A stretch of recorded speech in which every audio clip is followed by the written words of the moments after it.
Hello viewers, ఈరోజు మనం చెప్పుకోబోతున్నటువంటి topic కప్ప రక్త ప్రసరణ వ్యవస్థ. సాధారణంగా కప్పలో బంధిత రక్త ప్రసరణ వ్యవస్థ జరుగుతుంది. బంధిత రక్త ప్రసరణ వ్యవస్థ అంటే ఇరుకైనటువంటి రక్తనాళాల్లో రక్తం ప్రవహించేటటువంటి విధానాన్ని మనం బంధిత రక్త ప్రసరణ వ్యవస్థగా చెప్పుకుంటాం. సో కప్పలో జరిగేటటువంటి బంధిత రక్త ప్రసరణ వ్యవస్థలో మనము ఈ క్రింద ఉండేటటువంటి 4 భాగాలను మనము గుర్తించవచ్చు. ఒకటి రక్తం, గుండె, ధమని వ్యవస్థ మరియు సిర వ్యవస్థ. సో వరుసగా ఒక్కొక్క భాగాన్ని మనం గమనించుకుంటూ వెళ్ళినట్లయితే మొదటగా రక్తం గురించి చూసినట్లయితే సో కప్పలో ఉండేటువంటి రక్తం పూర్తిగా ద్రవరూపక సంయోజక కణజాలంగా చెప్పుకోవచ్చు. అదేవిధంగా రక్తం పూర్తిగా ఎరుపు వర్ణంలో ఉంటుంది. ఎందుకంటే హిమోగ్లోబిన్ అనేటువంటి శ్వాసవర్ణకాన్ని కలిగి ఉంటుంది కాబట్టి ఎరుపు వర్ణంలో ఉంటుంది. అదేవిధంగా రక్తంలో ప్లాస్మా మరియు 3 రకాల రక్త కణాలు అనేటువంటి నిర్మాణాలు ఉంటాయి. అవి ఎర్ర రక్త కణాలు, తెల్ల రక్త కణాలు మరియు స్కందక కణాలు. సో ఇలా ద్రవరూప కణజాలంతో ఉండేటువంటి రక్తం ఎరుపు వర్ణంలో ఉంటుంది. ప్లాస్మా అనేటటువంటి జీవ పదార్థాన్ని, అదేవిధంగా ఎర్ర రక్త కణాలు, తెల్ల రక్త కణాలు, స్కందక కణాలు అనేటువంటి వివిధ రకాల కణాలను కలిగి ఉంటుంది. ఇక గుండె విషయానికి వచ్చినట్లయితే కప్పలో ఉండేటటువంటి కప్ప యొక్క శరీర కుహర పూర్వాంతంలో శంకు ఆకారంలో ఏర్పడి ఉండేటటువంటి ఖండరహితమైనటువంటి నిర్మాణాన్ని మనం గుండెగా చెప్పుకుంటాం. సో ఇలా ఖండరహితమైనటువంటి గుండెను ఆవరించి ప్రధానంగా 2 పొరలతో ఉండేటువంటి హృదయావరణ త్వచం అని ఉంటుంది. సో హృదయావరణం మనం ప్రతి సకశేరుకాల్లో చూస్తాము. అభివృద్ధి చెందినటువంటి ఉన్నతమైనటువంటి సకశేరుకాల్లో హృదయాన్ని ఆవరించి 2 పొరలతో ఉండేటటువంటి హృదయావరణ త్వచం ఉంటుంది. ఆ 2 హృదయావరణ త్వచాల మధ్యన హృదయావరణ కుహరం ఉంటుంది. కుహరం అంతా కూడా హృదయావరణ ద్రవం చేత నింపబడి ఉంటుంది. మరి హృదయావరణ ద్రవం యొక్క పని ఏమిటి అంటే ఒత్తిళ్ల నుండి, బాహ్యగతంగా అంతర్గతంగా వచ్చేటువంటి అగాధాల నుండి హృదయాన్ని రక్షించడం అనేది ఈ హృదయావరణ ద్రవం యొక్క ముఖ్యమైనటువంటి విధి. అయితే కప్పలో ఉండేటువంటి హృదయం యొక్క గదుల విషయానికి వచ్చినట్లయితే కప్పలో 3 గదుల హృదయం అనేది ఏర్పడి ఉంటుంది. సో వీటిలో 2 కర్ణికలు ఉంటాయి, ఒక జఠరిక ఉంటుంది. శంకు ఆకారంలో ఉండేటటువంటి హృదయం ఏదైతే ఉంటుందో ఆ శంకు ఆకారంలో ఉండేటువంటి హృదయం యొక్క పూర్వాంతంలో 2 కర్ణికలు ఉంటాయి. పరాంతంలో త్రిభుజాకారంలో ఉండేటువంటి ఒక జఠరిక ఉంటుంది.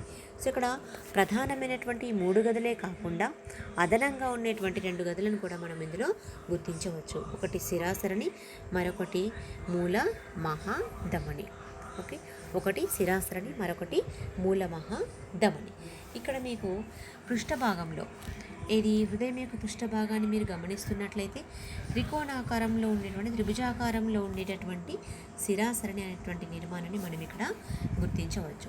సో ఈ శిరాసరణి అనేది సాధారణంగా చెడు రక్తాన్ని గ్రహించేటటువంటి ఆశయ నిర్మాణము. అంటే హృదయంలో ఉండేటువంటి కర్ణికలు, జఠరికనే కాకుండా కప్ప యొక్క దేహ భాగాల నుండి చెడు రక్తాన్ని గ్రహించి హృదయంలో ఉండేటువంటి గదులకు అందజేసేటటువంటి నిర్మాణమే శిరాసరణిగా చెప్పుకుంటాం. మరి శిరాసరణి ఎలా ఏర్పడుతుంది అంటే సాధారణంగా దేహ పూర్వ ప్రాంతాల నుండి రక్తాన్ని గ్రహించే వివిధ శిరనాళాలు కలవడం వల్ల 2 పూర్వ మహాశిరలు ఏర్పడతాయి. అదేవిధంగా దేహ పరాంతం నుండి చెడు రక్తాన్ని గ్రహించేటటువంటి శిరానాళికలన్నీ కలిసి ఒక పర మహాశిరను ఏర్పరుస్తాయి.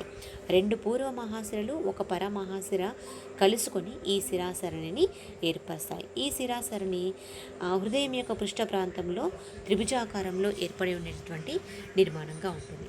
ఇలా ఉన్నటువంటి శిరాసరణి కర్ణికల్లోనికి, అంటే కర్ణికా ప్రాంతంలోనికి, కుడి కర్ణికలోనికి అది శిరాకర్ణిక రంధ్రం ద్వారా తెరుచుకుంటుంది. ఇది శిరాసరణి గురించి. ఇక నెక్స్ట్ ధమనీ శంకు విషయానికి వచ్చినట్లయితే మూల మహాధమనికి వచ్చినట్లయితే మీ కప్ప యొక్క హృదయం ఉదర తలాన్ని గమనించినట్లయితే ఉదరతలాన్ని గమనించినట్లయితే ఇక్కడ ఒక గొట్టం వంటి నిర్మాణం ఉంటుంది. ఈ గొట్టం వంటి నిర్మాణాన్ని మూల మహాధమనిగా పేర్కొంటారు. ఈ మూల మహాధమనిని సాధారణంగా కప్పలో అతిపెద్ద ధమనినాళంగా అతిపెద్ద ధమనినాళంగా పేర్కొనడం అనేది కూడా మనం గమనించవచ్చు. సో దీంట్లో అంటే కప్ప యొక్క హృదయంలో కర్ణికలు జఠరికలు అనేటువంటి నిర్మాణాల్లో కాకుండా ఈ మూల మహాధమనిలోనే ప్రత్యేకమైనటువంటి కవాటాలు ఉండి వ్యతిరేక రక్త ప్రసరణ విధానాన్ని అవి నిరోధించడం జరుగుతుంది. ఇక్కడ ఈ మూల మహాధమని అనేది ఏర్పడిన వెంటంటే జఠరిక యొక్క పూర్వాంతం నుండి ఏర్పడినటువంటి ఈ మూల మహాధమని హృదయం యొక్క వెలుపలికి ప్రవేశించిన తర్వాత అది మళ్ళీ 2 శాఖలుగా అంటే కుడి మరియు ఎడమ శాఖలుగా చీలిపోతుంది. మళ్ళీ తిరిగి ప్రతి ఒక్క శాఖ 3 చాపాలుగా విభజించడం జరుగుతుంది. అందులో ఒకటి కరోట చాపం, మరొకటి దైహిక చాపం, మరొకటి పుపుస చాపం. ఓకే, ఒకటి చర్మానికి వెళ్ళేటువంటి, ఒకటి దేహ పూర్వ ప్రాంతాలకు తల ప్రాంతానికి వెళ్ళేటువంటి కరోట చాపము, దైహిక చాపము, అదేవిధంగా పుపుస చాపాన్ని ప్రతి ఒక్క శాఖ కూడా ఏర్పరచడం జరుగుతుంది. ఇది మూల మహాధమని గురించి. ఇక గుండెలో ఉండేటటువంటి ప్రధానమైనటువంటి గదులకు వెళ్ళినట్లయితే కర్ణికలు, జఠరికలు. సో శిరాసరణి మూల మహాధమని గురించి మనం చూసుకున్నాం కదండి. తర్వాత కర్ణికలు, జఠరికల్లోనికి వెళ్ళినట్లయితే కర్ణికలు శంకు ఆకారపు హృదయం యొక్క పూర్వాంతాన ఉండేటటువంటి గదులను, కుడి ఎడమ ప్రాంతాలుగా విభజించబడినటువంటి గదులను కర్ణికలుగా పేర్చుకుంటాం. సో ఈ పూర్వాంతపు కర్ణికా ప్రాంతం అంతా కూడా పలుచని గోడలతో ఏర్పడి ఉంటుంది. కుడి ప్రాంతం, ఎడమ ప్రాంతంలో ఉన్న కర్ణికలు కర్ణికాంతర విభాజకం చేత వేరుపడి ఉంటాయి. కర్ణికాంతర విభాజకం చేత వేరుపడి ఉంటాయి. సో ఇక్కడ శిరాసరణి అనేది మనం ఇందాక చూసినటువంటి శిరాసరణి అనేది కుడి కర్ణికలోనికి కుడి శిరాకర్ణిక రంధ్రం ద్వారా తెరుచుకుంటుంది.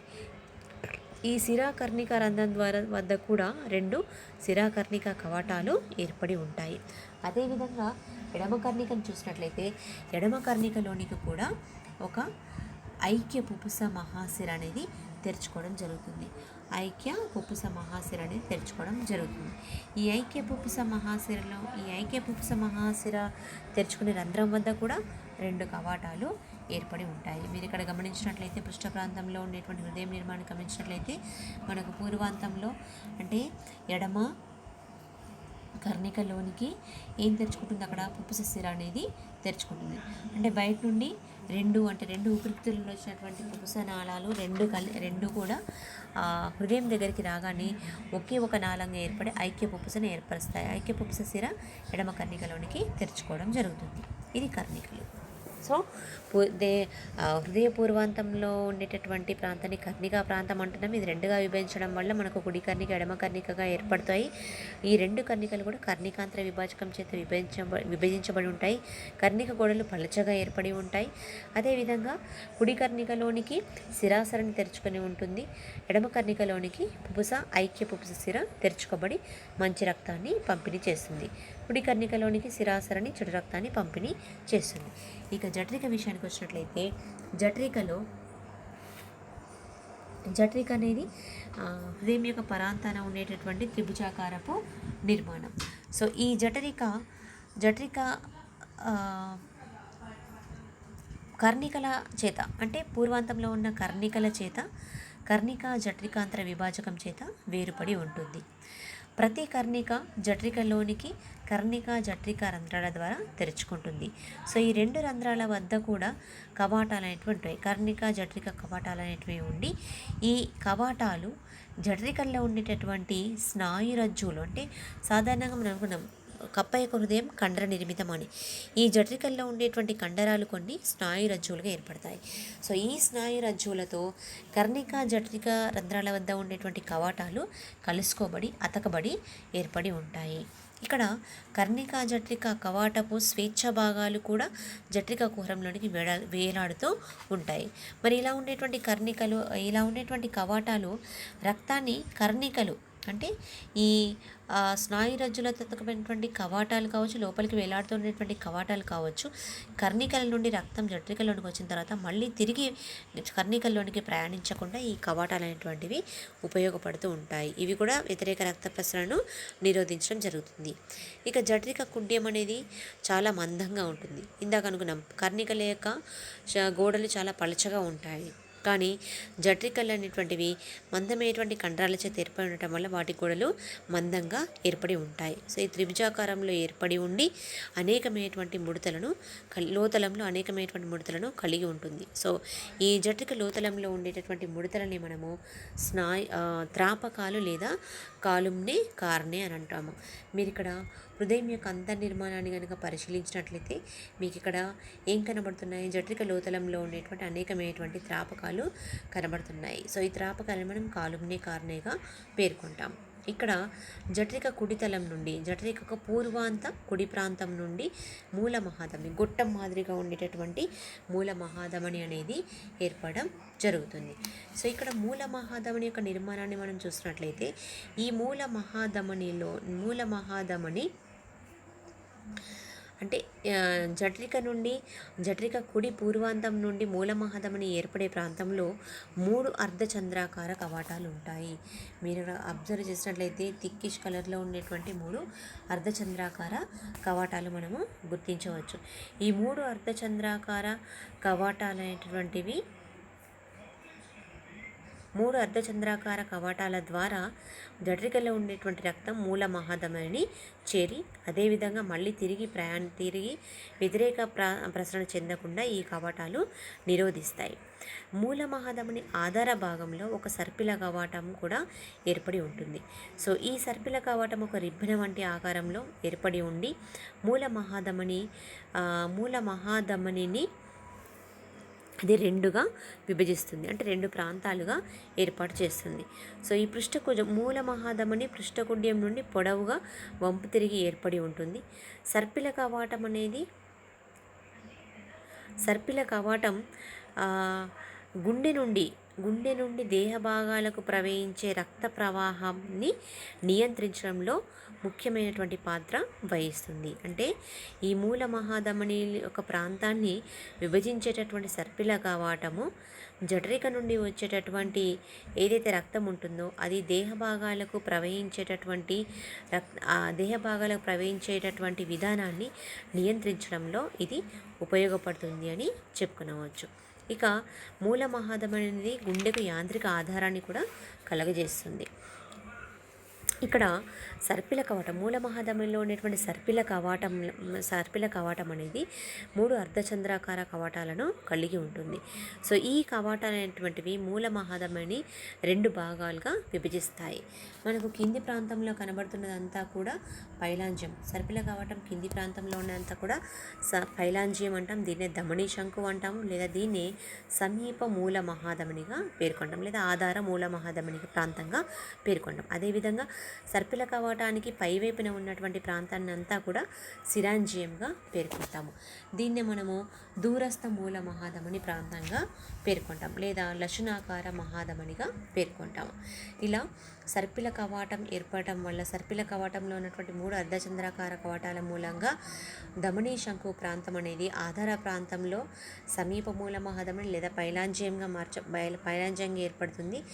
దూరస్థ మూల మహాధమని ప్రాంతం లేదా సిరాంజియం అనేటువంటి 2 ప్రాంతాలుగా విభజించబడుతుంది.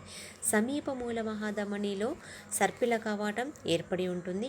ఈ కవాటం యొక్క అంచు ఒక అంచుకు అతికి ఉండి మరొక అంచు స్వేచ్ఛగా సమీప మూల మహాధమని కుహరంలోనికి వేలాడుతూ ఉండడం మనం ఈ డయాగ్రామ్లో గుర్తించవచ్చు. ఇక కవాటాల యొక్క మూల మహాధమని కుహరాన్ని పృష్ఠ పుపుస కుహరంగాను ఉదర మహాధమని కుహరంగాను అసంపూర్ణంగా విభజించడం అనేది జరుగుతుంది. సో మూల మహాధమని వివిధ ధమనుల ద్వారా రక్తాన్ని వివిధ రకాల దేహ భాగాలకు సరఫరా చేయడం జరుగుతుంది. ఇక గుండె నుండి బయటకు విస్తరించినటువంటి మూల మహాధమని మళ్ళీ 2 శాఖలుగా విభజించబడుతుంది. అది కుడి శాఖ మరియు ఎడమ శాఖ. ప్రతి శాఖ అంటే కుడి మూలమహాధమని శాఖ, ఎడమ మూలమహాధమని శాఖ మళ్ళీ 3 చాపాలుగా విభజించబడుతుంది. ఒకటి పూర్వాంత కరోట చాపము, రెండవది మధ్య దైహిక చాపము, మరొకటి పుపుస చర్మీయ శాఖ. ఇలా కరోట చాపాన్ని, దైహిక చాపాన్ని, పుపుస చాపాన్ని ఏర్పరచడం మూలమహాధమని యొక్క విధిగా మనం ఇక్కడ చూడవచ్చు. మరి ఇలాంటి నిర్మాణంతో ఉండేటటువంటి కప్పలో ఉండేటువంటి హృదయం, దాని యొక్క పనితీరును మనం గమనించినట్లయితే కప్పలో ఉండేటువంటి హృదయం కండర హృదయంగా చెప్పుకున్నాం. మరి కండరజనితమైనటువంటి హృదయంలో సాధారణంగా సంకోచ వ్యాకోచ అనేటువంటివి మనకు తెలుసు. గుండెలో జరిగేటటువంటి సంకోచ వ్యాకోచాలను మనము సిస్టోల్, డయాస్టోలిక్ చరణాలుగా చెప్పుకుంటాము. దాన్ని ఒక సిస్టోల్, ఒక డయాస్టోల్ని కలిపి హృదయ స్పందనగా చెప్పుకుంటాం. ఇక్కడ ఒక హృదయంలో హృదయ స్పందన జరగాలి అంటే ఆ హృదయంలో ఇవి సంకోచ వ్యాకోచ తరంగాలను ఏర్పరిచేటటువంటి నిర్మాణాలను కూడా ఆ నిర్మాణాల గురించి మనము చెప్పుకోవాలి. మరి కప్పలో ఉన్నది కండరజనిత హృదయం కాబట్టి కండరజనిత హృదయంలో హృదయ స్పందనలు ఏర్పరచడానికి లయారంభకాలు అనేటటువంటి నిర్మాణాలు ఏర్పడి ఉంటాయి. ఇక్కడ కప్పలో కూడా కుడి కర్ణిక ప్రాంతంలో శిరాసరణి, కుడి కర్ణిక మధ్య ప్రాంతంలో ఒక శిర కర్ణిక కనుపు అనేటటువంటి నిర్మాణం ఉంటుంది. ఇది లయారంభకంగా ఏర్పడి ఎప్పుడైతే కర్ణికలు పూర్తిగా, 2 కర్ణికలు, కుడి ఎడమ కర్ణికలు పూర్తిగా రక్తంతో నింపబడతాయో అప్పుడు ఆ శిరా కర్ణిక కనుపు ఇది విద్యుత్ తరంగాలను ఏర్పరిచి ఆ తరంగాలను కర్ణిక గోడలోనికి విస్తరింపజేయడం వల్ల కర్ణిక గోడలు సంకోచించబడి కర్ణికల లోతలంపై పీడనం పెరిగి కర్ణికల్లో ఉన్నటువంటి రక్తం జఠరికల్లోనికి ప్రయాణించడం జరుగుతుంది. సో ఇలా కండరజనిత హృదయాల్లో లయారంభకాలు అనేటువంటి నిర్మాణాల ద్వారా సంకోచ వ్యాకోచాలు అనేటువంటివి జరపబడతాయి. సో ఈ విధానంలో మొదటగా ఏమవుతుందంటే 2 పూర్వ మహాశిరలు, ఒక పరమహాశిర. ఇక్కడ మనం చూస్తున్నటువంటి శిరాసరణిలో ఉండేటటువంటి 2 పూర్వ మహాశిరలు, ఒక పరమహాశిర ఏం చేస్తుంది? వివిధ దేహ ప్రాంతాల నుండి చెడు రక్తాన్ని గ్రహించి శిరాసరణిలోనికి సరఫరా చేస్తాయి. సో శిరాసరణిలో ఉండేటటువంటి రక్తం శిరాసరణి యొక్క గోడలు సంకోచించడం వల్ల శిరా కర్ణిక రంధ్రం ద్వారా కుడి కర్ణికలోనికి చెడు రక్తాన్ని ప్రవహింప చేస్తాయి. సో ఇక్కడ శిరాకర్ణిక రంధ్రం వద్ద ఉన్న 2 కవాటాలు మళ్ళీ తిరిగి చెడు రక్తం అనే శిరాసరణిలోనికి వెళ్లకుండా అవి నిరోధించడం జరుగుతుంది. శిరాసరణి నుండి చెడు రక్తం కుడి కర్ణికలోనికి ప్రవేశించేటటువంటి సమయంలోనే ఎడమ కర్ణికలోనికి కూడా ఊపిరితిత్తులో శుద్ధి కాబడినటువంటి మంచి రక్తం పుపుస నాళాల ద్వారా, ఐక్య పుపుస ద్వారా ఎడమ కర్ణికలోనికి వచ్చి చేరుతుంది. ఇలా 2 కర్ణికల్లో రక్తం అంటే కుడి కర్ణికలో చెడు రక్తం, ఎడమ కర్ణికలో శుద్ధ రక్తం, 2 కర్ణికలు కూడా రక్తంతో నింపబడిన వెంటనే శిరా కర్ణిక కనుపు ఉత్తేజితం కాబట్టి అది లయారంభకంగా పనిచేస్తూ తరంగాలను ఉత్పత్తి చేస్తుంది. అంటే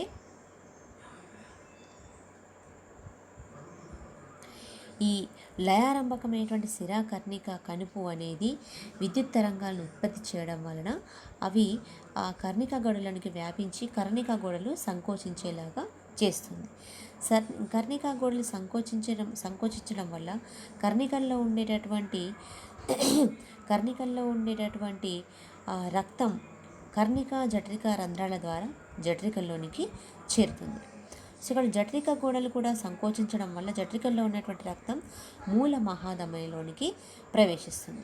మూల మహాధమనిలోనికి ప్రవేశించినటువంటి రక్తం, ఇక్కడ మనం మూల మహాధమనిలోకి ప్రవేశించినటువంటి రక్తం మూల మహాధమని కలిగి ఉండేటటువంటి 3 శాఖల ద్వారా వివిధ రకాల దేహ భాగాలకు ప్రయాణించవచ్చు అనేటటువంటి విషయాన్ని మనము గమనించవచ్చు. కానీ మనకి ఇక్కడ ఇంకొక డౌట్ రావాలి. ఏంటి మరి? కుడి కర్ణికల్లోనేమో చెడు రక్తం ఉంది, ఎడమ కర్ణికల్లోనేమో శుద్ధ రక్తం ఉంది. ఇక్కడ కర్ణికలు 2 కూడా కర్ణికాంధ్ర విభాజకం చేత సపరేట్ చేయబడ్డాయి, పూర్తిగా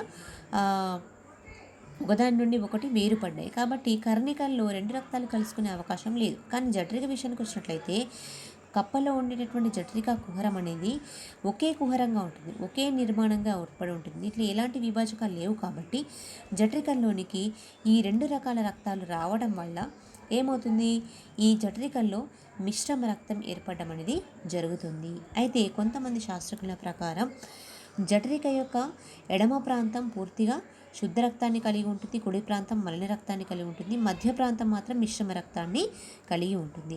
మరి ఇలా 3 రకాల రక్తాలతో ఉండేటటువంటి జఠరిక రక్తం క్రమంగా అది మూల మహాధమనిలోనికి ప్రవేశించి మూల మహాధమని కలిగి ఉండేటటువంటి 3 రకాల ధమనీ చాపాల ద్వారా వివిధ రకాల దేహ భాగాలకు పంపిణీ చేయబడతాయి.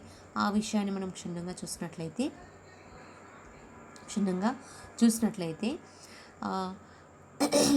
జఠరికల్లో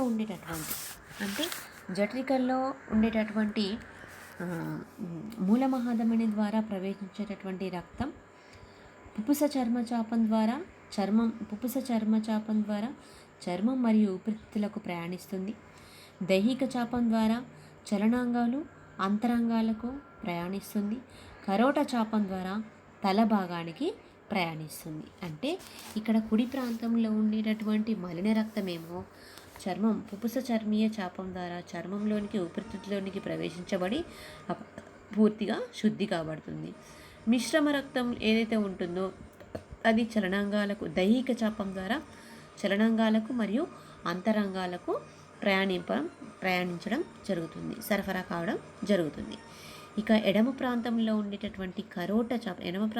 ఉండేటటువంటి శుద్ధ రక్తం ఏమవుతుందంటే కరోట చాపం ద్వారా తల భాగానికి సరఫరా కావడం అనేది గమనించడం జరిగింది.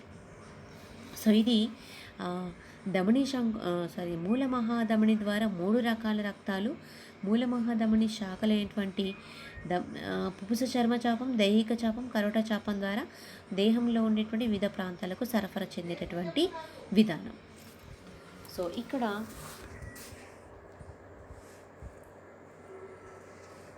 ఇక్కడ ఈ